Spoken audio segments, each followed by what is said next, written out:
আল্লাহ সকলকে দক্ষতা, যোগ্যতা, অভিজ্ঞতা, এলেম বাড়ায়া দেন, বলেন আমিন। আর একটু মহব্বতে বল আমিন। মা বোন যে যেখানে আছেন একটু চাপা চাপা বসেন। সকলের জন্য সার্বিক মঙ্গল কামনা করে শুরু করছি আল্লাহর কোরআন থেকে ইনশাআল্লাহ। এখানে আমরা যত মানুষ বসে আছি, আমাদের নিদর্শন সৃষ্টি একরকম নয়।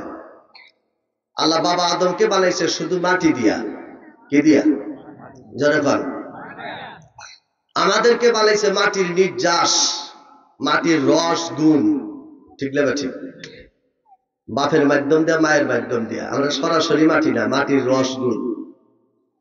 মা হাওয়াকে বানাইছে খুলিকাত মিন জিলাইন, বাবা আদমের বাম সাইডের বাঁকা হাড় দিয়া। কি দিয়া? বাঁকা হাড় দিয়া। তাহলে আদম হলো মাটির তৈরি, আমরা হলো মাটির নির্যাস, মাটির রস। আর হাওয়া হলো কি? বাঁকা হাড়ের তৈরি। আর রসুলকে বানাইছেন আল্লাহ সরাসরি নূর দিয়া। তাহলে মানুষ পেলাম কয় রকম? জনগণ। এজন্য সবাই একমতে চলে না, সবাই একমতে সমাজ গড়তে সবার মাথাটা এক না। কথা কম ঠিক না? ঠিক। আমি যতই বুঝাই আপনার মাথার মধ্যে ফাঁক থাকতই, আর আপনি যতই আমাকে বুঝান আপনার বুঝের মতো আমার বুঝ হবে না। ওই যে এক চাচা কইছে 80 বছর সংসার করলাম রে, মাগির বাইর বুঝলাম না। আসলে চাচা কোরআন হাদিসের জ্ঞান এলা কম আছে, এই জন্য কথা কয়। পড়বো না তো কাকা, পড়ি না জিনিসটাই না। কি কর এ কি তার কাটা যে কোন আমি আটকা থইলাম? এই জন্য বুঝতে হবে। এজন্য সকলের কাছে দোয়া চাই, সবার জন্য সার্বিক মঙ্গল কামনা করি। আল্লাহ যেন কিছু সময় হলেও সমঝোতার সাথে বসার তৌফিক এনায়েত করেন। আর একটু জাকি দিয়ে পান আমিন। বাজান রে খেয়াল করেন, আমি আপনাদের সামনে 2 নাম্বার সূরার 126 নাম্বার আয়াত তেলাওয়াত করেছি। সূরাটার নাম হলো বাকারা। নাম কি? একটু জোরে কন, আর একটু জোরে কন। বাকারা। এই বাকারা থেকে আপনাদের সামনে তেলাওয়াত করেছি, কথাটা একটু কান লাগা শোনেন। আল্লাহু আকবার, আল্লাহু আকবার, ওয়ালিল্লাহিল হামদু, বিসমিল্লাহির রহমানির রহিম। ওয়া ইয ইয়ারফাউ ইব্রাহিমুল কওয়াইদা মিনাল বাইত ওয়া ইসমাঈল।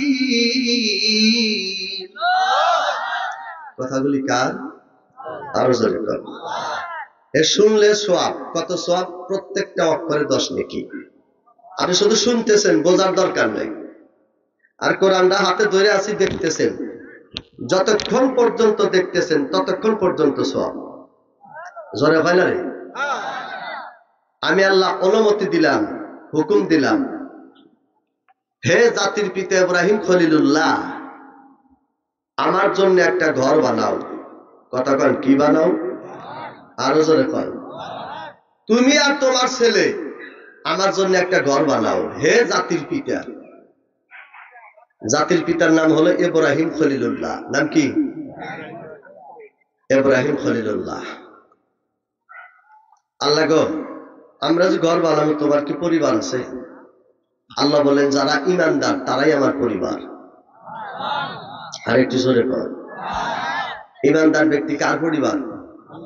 আরো আল্লাহ। কপালটা ভালো না খারাপ? আপনাদের 1 নম্বরে কথা বুঝাবো আমি। আপনার বাড়ির ভিতরে নামাজ পড়লে যে সওয়াব হয়, মসজিদে রওনা দিলে প্রত্যেকটা কদমে 10টা করে নেকি, বাড়ির চাইতে 70 গুণে সওয়াব বেশি হয়।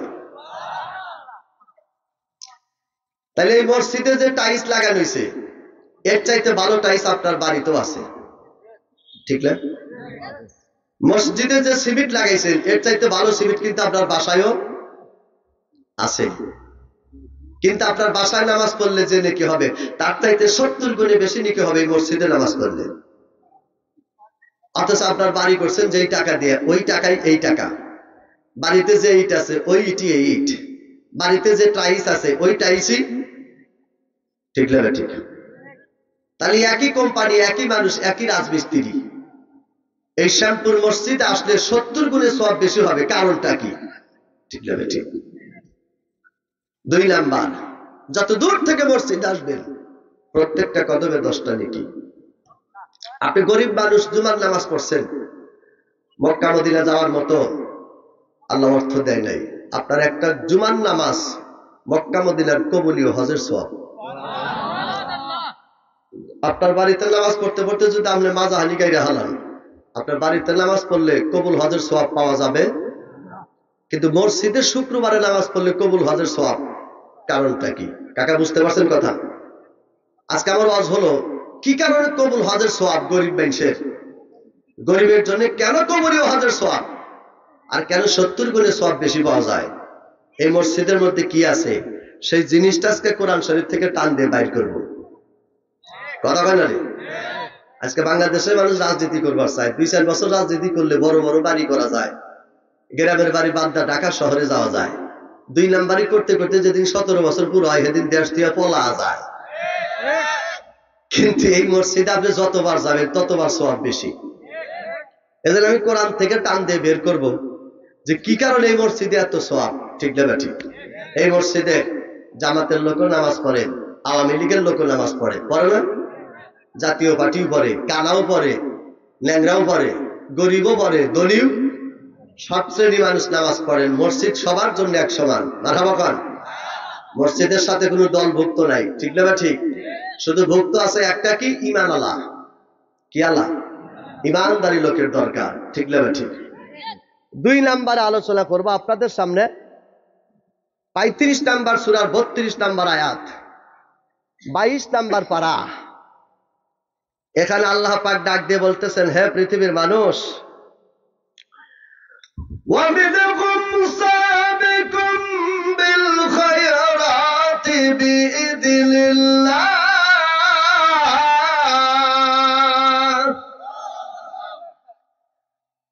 হাসরের ময়দানে হিসাব নেওয়ার জন্য আমলের ব্যাপারে শুধু হিসাবের খাতিরে 3টা দল হবে। কয়টা?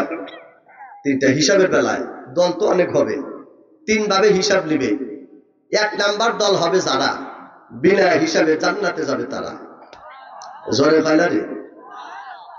যখন আল্লাহ কইছে জান্নাতে যাও, তাহলে 1 নাম্বার দলের একজন ডাক দিয়ে কয়, মালিক কিন্দিকে জান্নাতে দাও, কি কাম করছিলাম? ডাক দিয়ে কয়, তোরা আমার হাবিবকে মুহাম্মদুর রাসূলুল্লাহকে মহব্বত করছিলি। আজকে রাসূলের মহব্বত আমাদের ভিতরে আছে না?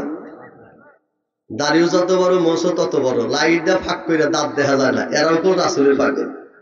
কথা হয় না রে ভাই? আবার টুন টুন করে ডোল বেড়া বেড়া গান গায়, আমি কি তোর আশে গেছিলাম না, মনের কাবা জ্বালাইছি রে বাতি, ওই আমার নামাজে রোজা লাগে না।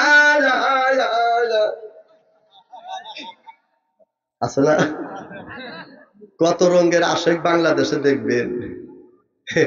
আবার এলাকম এলা পরে কই, আল্লাহ পাক তো কোয়ার জন্য আনছে, কি কর? আর আপনি একটু শুনবেন আর আমার জন্য দোয়া করবেন আর আমল করবেন ইনশাআল্লাহ। এই যে বহুবিহী দল, আল্লাহকে আমার হাবিবকে ভালোবাসছিলি, এই জন্য তোদেরকে জান্নাত দিলাম। সেই রাসূলের মহব্বত আমার করে আপনার করে থাকা দরকার আছে না নাই? আছেন তো ইনশাআল্লাহ? মাহবুব যেখানে আছেন একটা আমার জন্য দোয়া করে একটু চাপা চাপা বসবেন, কারণ আপনাদের পাও মেলা বসার অভ্যেস বেশি, আমার জায়গাও না। কি কর? প্রজেক্টর আছে না আজকে? দেখতেছে তো? আলহামদুলিল্লাহ রাব্বিল আলামিন।